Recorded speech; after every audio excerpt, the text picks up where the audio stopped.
Welcome back, everybody. Thank you for tuning in.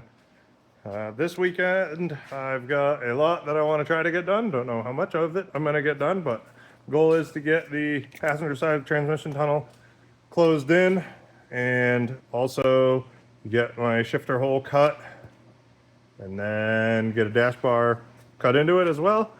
Another thing I want to do is get a tranny mount made so the transmission's supported permanently.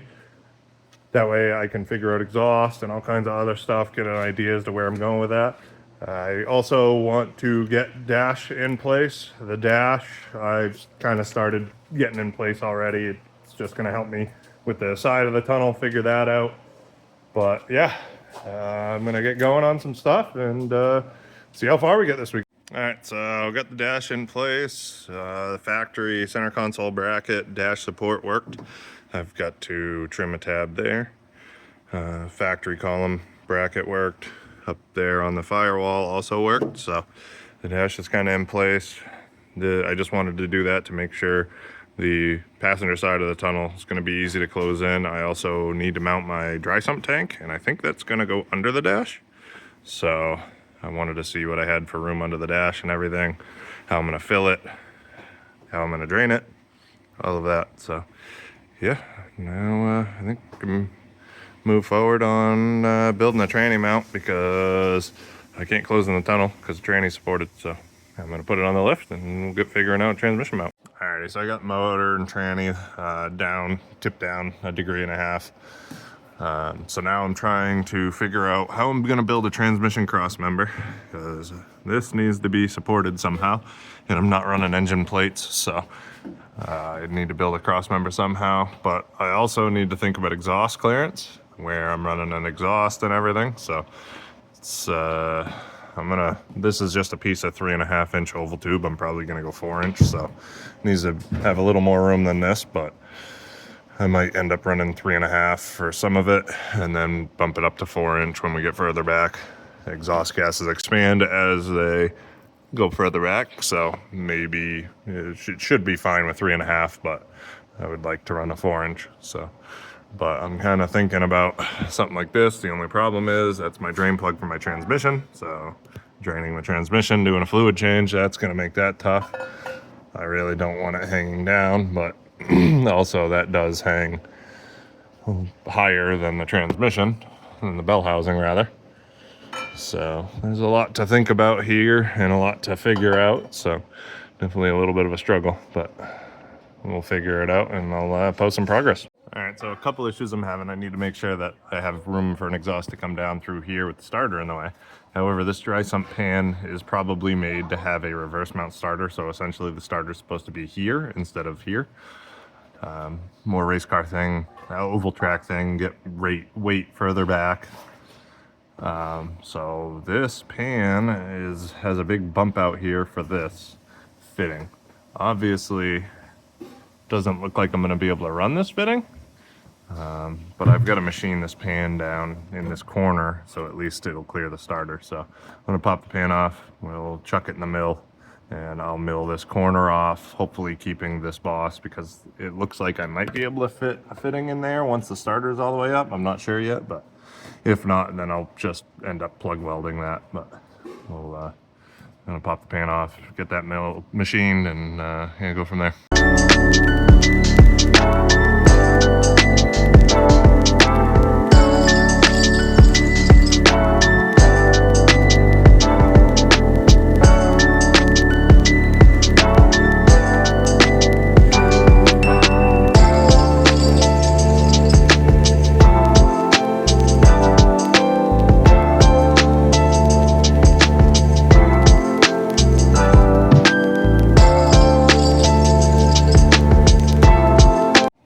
So machining that little corner off of the pan, got the starter to fit in there nicely. So not entirely sure I'll be able to use that fitting, which I'm not sure if I really want to anyway. We'll find out. But so starter's in, now I can start figuring out where to run the exhaust. All right, so the problem I'm having here is finding a place to attach to. I only have this small lip here, this small lip here, And same on the other side, essentially the same, this lip here and this lip here.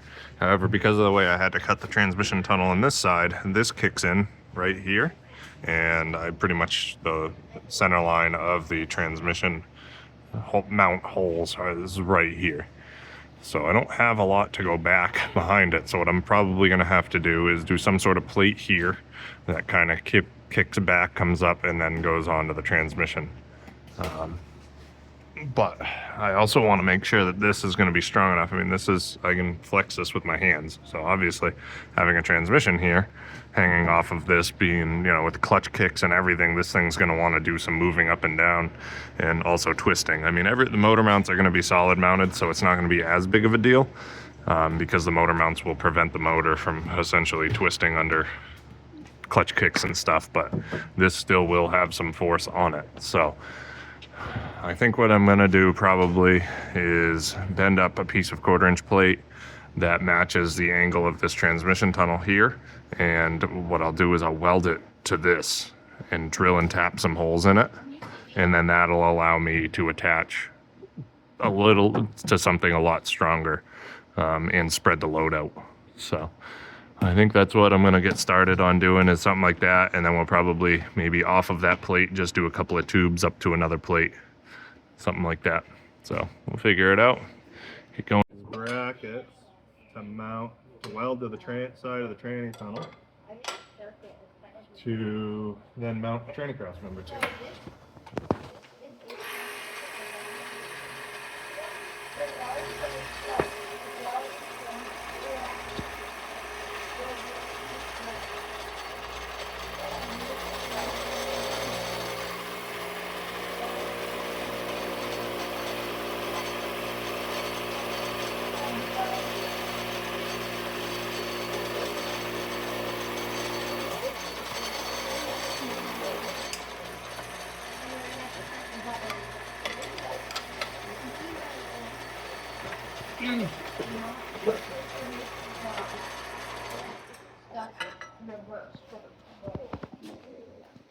So it would go. Since it's on right now, it's off. I'm gonna drill and tap some holes here. Usually it's off. Whoop. And then that'll give me something to bolt a cross member to. It sends the electrical.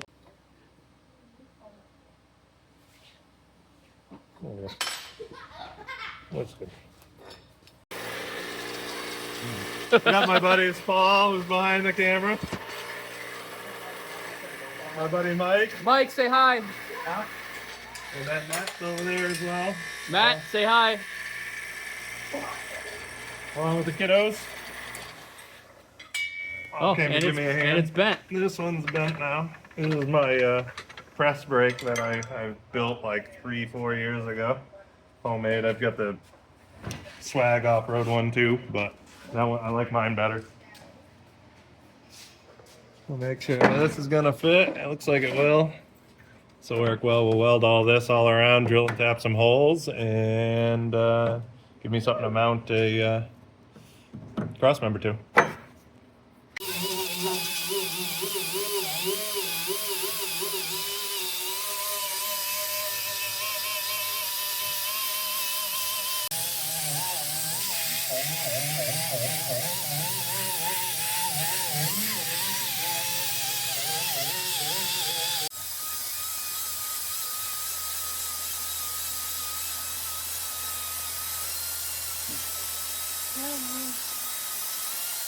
So essentially what I'm going to do, I mean you can video it if you want. I already am. What I'm going to do is I put the outer dimension of this plate in the program, and then I am just going to set my plasma cutting torch to a drill setting, so it'll just pierce the center of each one of those holes and give me a good layout of what I need. Set it up that way, and I'll hold it when it goes to touch off.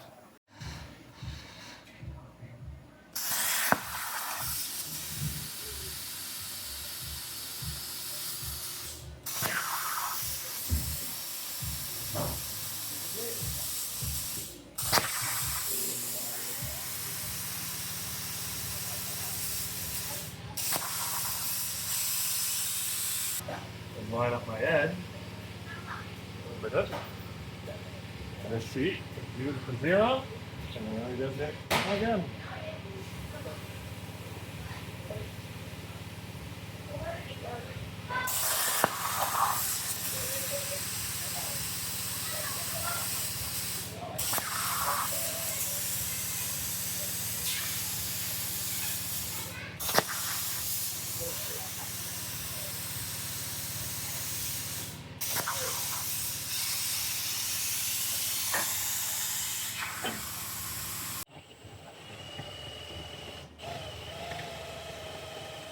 You know, just Yeah, that's enough.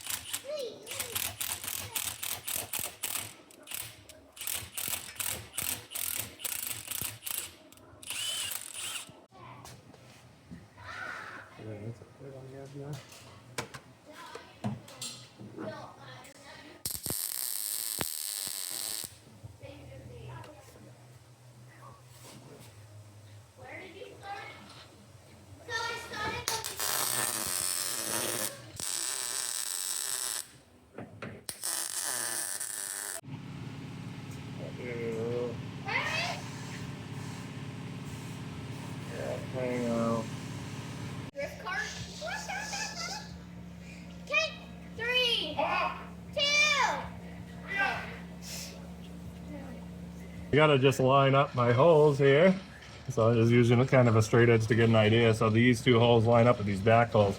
So my plate's gotta kind of go over and forward and then down.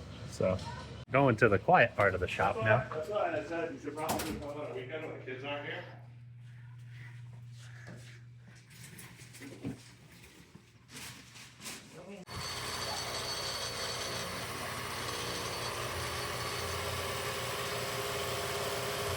This thing is fun. Oh, it's sketchy.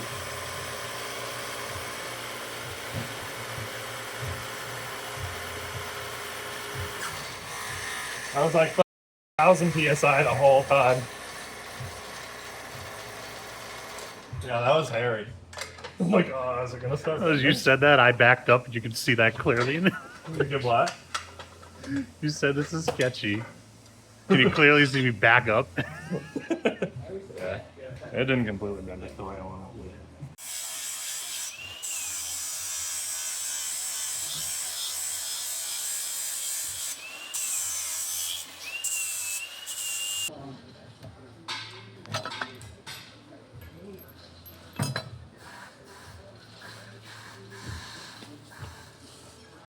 I'll have to notch out this gusset a little bit for exhaust, probably, but it's 3.5. I really wanted to run 4-inch, but it might just have to be what it is.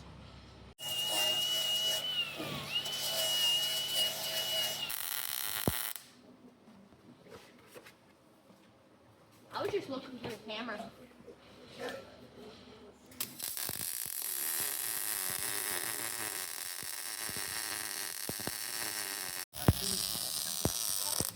Wow, why is that? Almost would be a paint.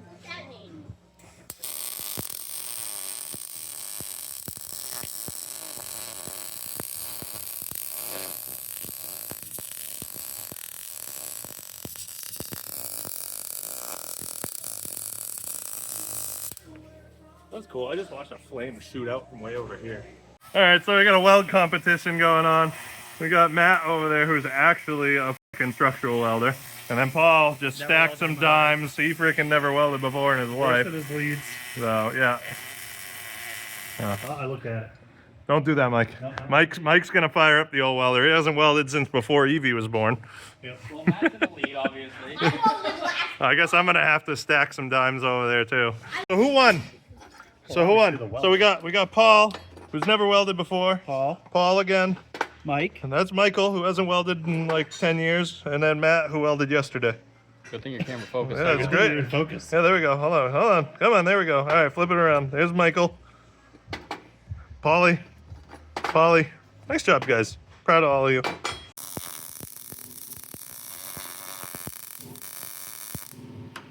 Dude, these are natural. Steven Spielberg, if I do say so myself. Look at him getting in there. Did I win? I think I won. May have Mike won. deserves an Academy Award, dude.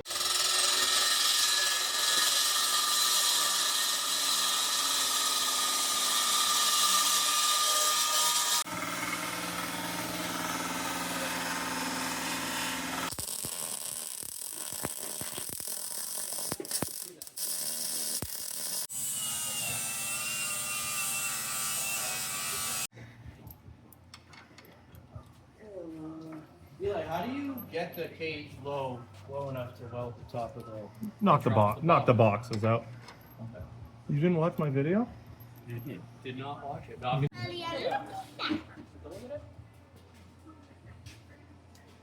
Dude, that cross member's going nowhere. You gonna test it? I think I don't need to. I did. That was me pulling on it. Oh, they're gonna hang from it. I'm trying to pull on it. Oh, I'll try to hang on it. Ready? Yeah. Out exactly where everything's going for weight purposes. Hey, I want it kind of balanced. I know roughly what I weigh, so I want to get roughly the same amount of weight on that side of the car, and then kind of center everything.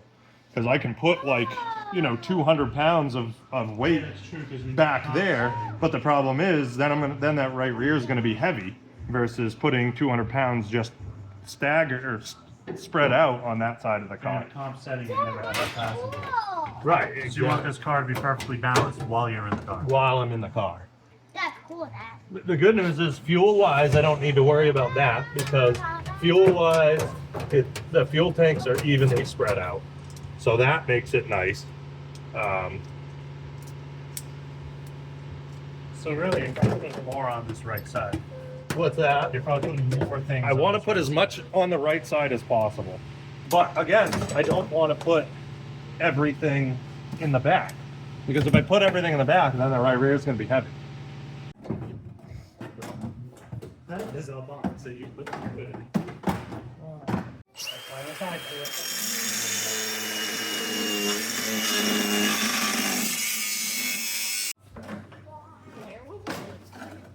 Real quick, why don't you tell me what that lunchbox is you're putting in the car? So this is a cooler that I've made. I've got to kind of redo. It's been tossed around and stuff, but essentially it pumps cold water into a shirt and then returns it back here. So you fill this full of ice and water, and then it keeps you nice and cool. So this needs to find a home somewhere in the car. So what we're gonna do is I'm gonna weigh this and then add like 25-30 pounds to it for like 3 gallons of oil. It's a 3-gallon tank. And try to figure out weight distribution wise side to side, because like this is kind of where this is going to live as far as I can think, and then maybe put the battery over there to make sure that it's even side to side.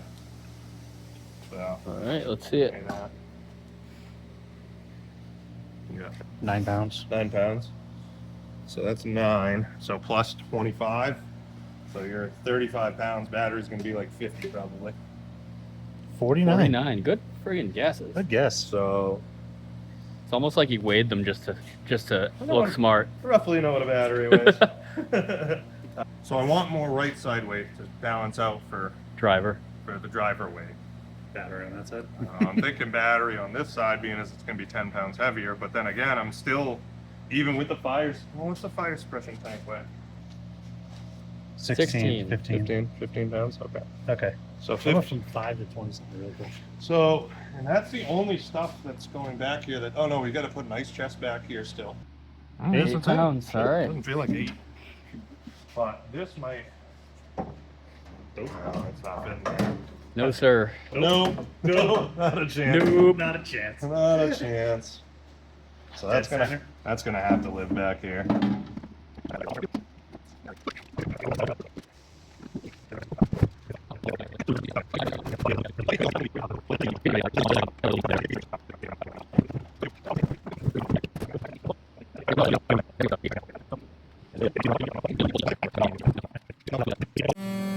So I have Mike draw up a fan shroud for the heat exchanger fan.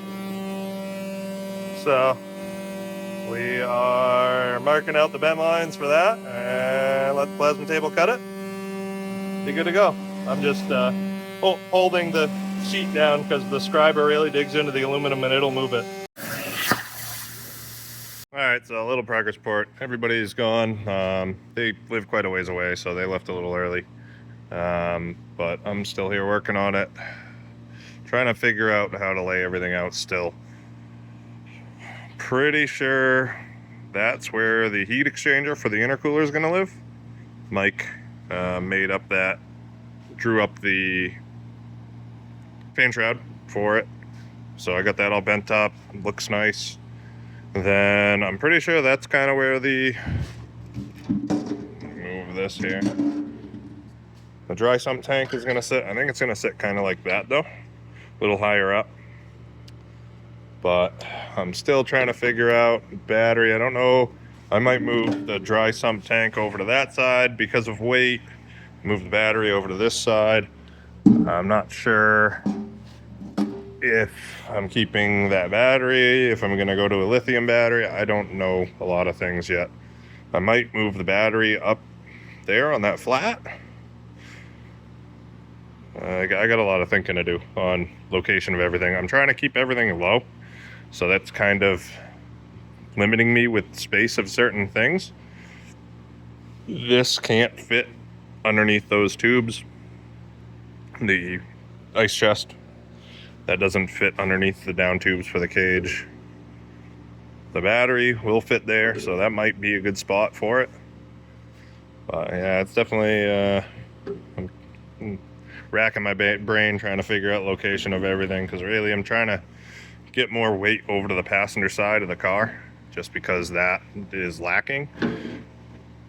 Because I'm going to be, obviously when I'm doing comps, there's no passenger in it. So losing 200 pounds on the passenger side compared to the driver, it's definitely gonna not be as balanced. So another thing, I did build this firewall like last week. I didn't film it, so I don't know if you'll see. I did do a time lapse of bead rolling it, and then my bead rolls didn't really come out as great as I'd like. Luckily, most of it's going to be blocked, but I ran out of room in my bead roller to get that radius and then get the corners. So the corners there kind of not great, but the rest of it came out all right. I'm pretty happy with that. But yeah, so still just trying to figure the location of everything out. I might sit on the computer tonight and try to look at some other builds and see kind of how everybody else is laying stuff out. I obviously have a lot more. Most people that are building Corvettes, they're keeping them NA, at least in the drift world. So NA eliminates a lot of stuff. So yeah, just trying to stack everything in here is definitely going to be a little bit of a challenge. But we'll make it happen. All right, new day. Start my morning off by drawing up my fan shroud for the radiator. So we're gonna be running 2 brushless ball fans here, but they don't fit. They're 10-inch fans. And what we're gonna do is kind of stack them into a V. So fan shroud needs to be designed for these to fit like that. So I've got my old drawing of the caddy fan shrouds here, so we're just going to change some dimensions on this and should work good.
fighting with the plasma table and completely destroying a sheet of aluminum. Finally got the fan shroud fabricated, so come out pretty good. I'm pretty stoked with it. I was having just major issues with bending, and then the plasma table messed up a couple of times. There's just a bunch of crap going on that definitely made it difficult, but it's all welded up. I've got to nutsert where the fans go, and then nutsert the radiator so we can bolt the fan shroud on, bolt the fans in it, and then see if we can find a home in the car. So I got the fan shroud on, I got the fans on it and everything, and it fits right where I was hoping it was going to be. It's going to sit up a little further, just because it's literally pinched between the down tubes, but so it'll sit. I can't, no, I'll be able to do this. Sits up like this. Just give me a little wiggle room, but that should, plenty of air off the roof down into there. Those fans should draw in. They're 12-inch spall fans, so they should draw quite a bit of air. They're brushless spall fans, rather. So those should draw a lot. So pretty stoked on that. It should fit fine. The diff, I should be able to pull it if I need to. Shouldn't be a big issue there. Gives me plenty of room. I think this is where my dry sump tank is gonna live, somewhere in there. I got plenty of room for fittings coming off of that. The battery, I've got enough room for a battery on this side over here. Mount that like that. Cables will go into the firewall. Yeah, it's coming together. I think I got a decent idea as the layout of most of this stuff. So heat exchanger is gonna go over there. Still gotta figure out where the ice chest is gonna go, but not a super productive day, but we're finally starting to make some progress. So onward to laying more stuff out, I guess. Just realized what time it was, so on that note, I'm gonna call it a day. I'm gonna clean up and come back to this next week, but yeah, appreciate you guys tuning in. Please like, share, subscribe, and we'll see you on the next one. Thanks.